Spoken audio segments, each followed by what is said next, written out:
Episode की शुरुआत में हम देखते हैं लॉगी कॉलेज के एक कोने में बैठकर कुछ लोग बातें कर रहे होते हैं, वही पीस हार्बर वाले इंसिडेंट के बारे में। ये हरी टोपी वाला बंदा कहता है, हाँ मैंने भी ये न्यूज़ सुनी थी कि वहाँ पर अचानक से कोई बहुत अजीब सी लड़ाई हुई जिसमें 5 हीरोज़ और 3 बड़ी फैमिलीज़ ने भी हिस्सा लिया था। तभी वो दूसरा बंदा कहता है 5 हीरोज़ और वो तीनों बड़ी फैमिलीज़, आखिर वो लड़ाई क्या होगी।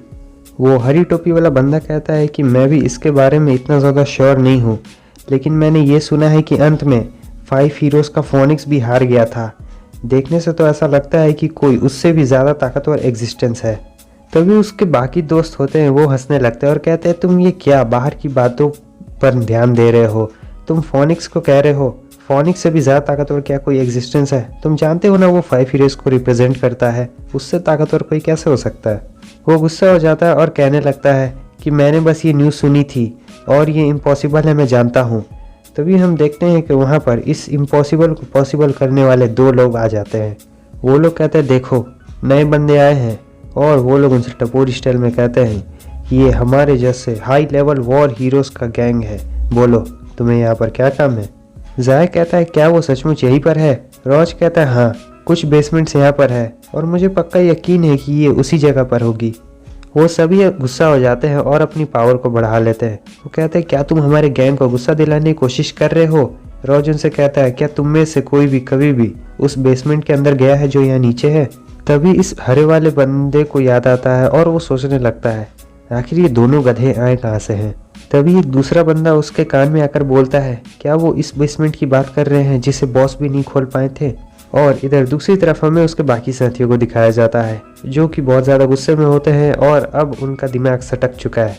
इधर वो हरी टोपी वाला बंदा सोच रहा होता है ये दोनों, आखिर इन दोनों के अंदर से थोड़ी सी भी स्पिरिचुअल एनर्जी क्यों नहीं महसूस हो रही है।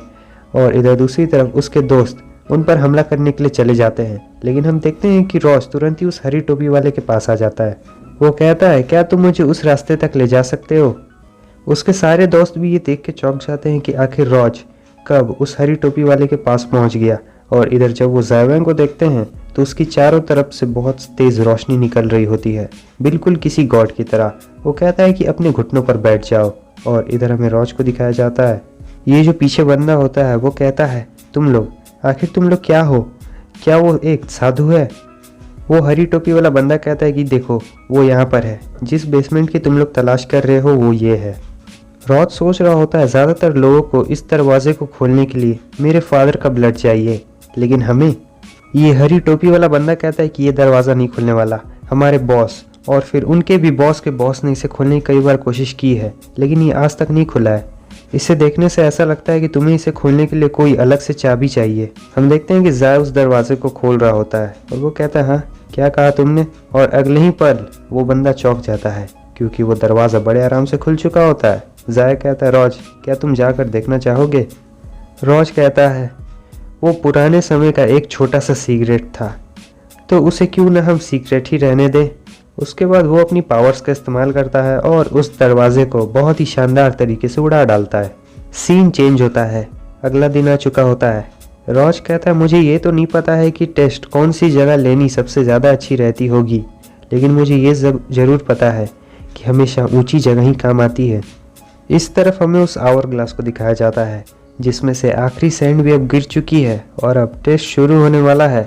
और इधर जीरो भी कह रहे होते हैं लगता है वो वक्त अब आ चुका है। सीन चेंज होता है, हम देखते हैं कि वो तीनों जिस जगह पर होते हैं वहाँ बहुत तेज़ रोशनी चमकती है और फिर वहाँ से एक आवाज़ आती है कि गॉड अब आ चुके हैं, तुम तीनों विल के हायर्स अपनी आंखें खोल सकते हो। सीन चेंज होता है, हम देखते हैं कि वो लोग किसी और जगह पर पहुँच जाते हैं और वो लोग कह रहे होते हैं आखिर ये कौन सी जगह है। तभी एक दूसरी आवाज़ आती है और वो कहते हैं ये है रिवर ऑफ लाइफ। और हम देखते हैं ये आवाज़ किसी और की नहीं होती है, ये आवाज़ होती है गॉड की। वो कहते हैं दुनिया में जितनी भी लाइफ है ये उन सभी का कलेक्शन है, मतलब ये पूरा यूनिवर्स पूरी ज़िंदगी से बना हुआ है। वो कहते हैं हायर ऑफ 3 व्हील्स, मैं तुम लोगों का बहुत लंबे वक्त से इंतज़ार कर रहा था। रॉज कहता है क्या तुम गॉड हो। वो कहते हैं जिस तरह से ह्यूमंस मुझे बुलाते हैं हाँ मैं एक गॉड ही हूँ। मून कहता है क्या मैं आपसे कुछ पूछ सकता हूँ कि आपने हम तीनों को यहाँ पर क्यों बुलाया है और आखिर वो कौन सा टास्क है। वो कहते हैं जो 3 व्हील्स मैंने छोड़ी थी, लव, लॉयल्टी और मैलिस, तुम तीनों बहुत अच्छे तरीके से अवेकन हो चुके हो काउंटडाउन के पहले।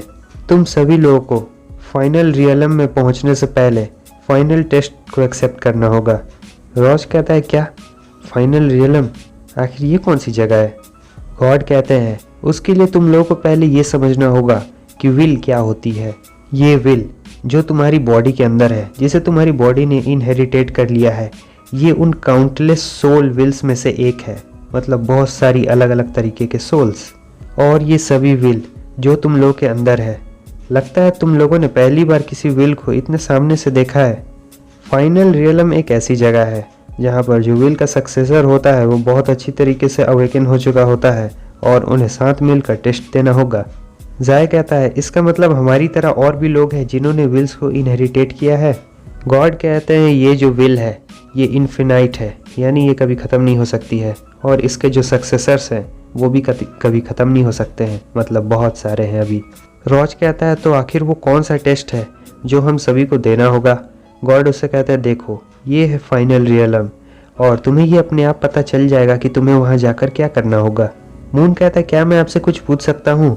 आखिर हम वहाँ से कब निकल सकते हैं? और वो सोच रहा होता है हमारे तरह और भी हैं जिन्होंने विल्स को हायर किया है, क्या इसका मतलब अदर प्लैनेट से है? क्या ऐसे और भी प्लैनेट्स हैं जहाँ पर इंसान रहते हैं? हम देखते हैं कि गॉड अपने हाथ को घुमाने लगते हैं जिसमें से पीली कलर की लाइट निकल रही होती है जो इन लोगों के पास आती है, और जैसे ही ये लोग इस लाइट में फंसते हैं ये लोग मूव नहीं कर पा रहे होते। वो कहते हैं कि आखिरी की बची हुई 3 व्हील्स भी अब आ चुके हैं, इसका मतलब अब ट्रायल का एक नया राउंड शुरू होगा, और जो ट्रायल का नेक्स्ट राउंड होगा वो अगले हज़ारों साल बाद होगा। नेक्स्ट सीन में हमें एक परछाई को दिखाया जाता है जो कि कह रहा होता है कि उठो, अगर तुम नहीं उठोगे तो हम लोग हार जाएंगे।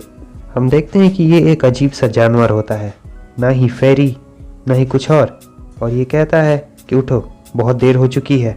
रॉज कहता है तुम क्या हो? चलो इसे फेरी ही कहते हैं। फेरी कहती है कि मैं तुम्हें इसे बाद में एक्सप्लेन कर दूंगी, सभी टेस्टर्स को तुम्हारी जगह का पता चल चुका है, हमें सबसे पहले कहीं जाकर छुपना होगा। रॉज कहता है सिचुएशन क्या है? आखिर जायवेंग और मूनब्योंग कहाँ हैं? वो फेरी कहती है तुम बेवकूफ़ कहीं के, तुम मेरी बात नहीं सुन रहे हो।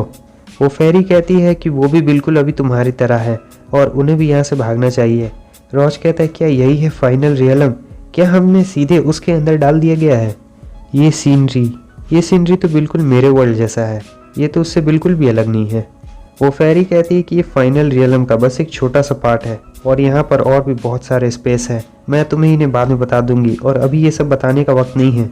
लेकिन रॉज कहीं जा नहीं रहा होता, वो वहीं पे खड़ा होता है। वो कहता है तुम पहले मुझे सिचुएशन बताओ, आखिर यहाँ पर क्या हो रहा है। हम देखते हैं कि उस फेरी के चेहरे का रंग अचानक से उड़ जाता है और वो काफ़ी डर जाती है और कहती है कि उन्होंने हमें ढूंढ लिया। तभी हम देखते हैं कि कोई रॉज पर हमला करता है, लेकिन रॉज उस हमले को डॉज कर लेता है। वो फेरी कहती है कि यहाँ से भाग जाओ, तुम अभी भी इस दुनिया के सेटिंग्स के बारे में नहीं जानते हो, अगर तुम यहाँ से नहीं गए तो तुम्हें बहुत सारी मुश्किलों का सामना करना पड़ेगा। रॉज कहता है तुम्हें क्या लगता है कि अब हम यहाँ से भाग पाएंगे? तभी उस धुएं में से कोई निकलता है और वो कहता है क्या भागोगे? माफ़ करना, लेकिन सभी लोग बहुत लंबे वक्त से इंतज़ार कर रहे थे कि कब वो आखिरी 3 व्हील्स यहाँ पर आएगी। हमें उस बंदे का पूरा चेहरा दिखाया जाता है जिसके पास एक बेसबॉल बैट भी होता है। वो कहता है कि उसका नाम ट्रायंगल ऐसे ही कुछ है और तुम अपने विल को मेरे हवाले कर दो। अब टेस्ट शुरू हो चुका है, हम सभी लोग तुम 3 व्हील्स का बहुत लंबे वक्त से इंतज़ार कर रहे थे और बस हमारा ये एपिसोड भी यहीं पे ख़त्म होता है। अगर आपको वीडियो अच्छी लगी लाइक कर दें, चैनल पे न्यू है सब्सक्राइब कर दें। यहाँ तक वीडियो देखने के लिए आप लोगों का बहुत बहुत शुक्रिया। फिर मिलते हैं आप सभी से नेक्स्ट वीडियो में, तब तक के लिए बाय बाय।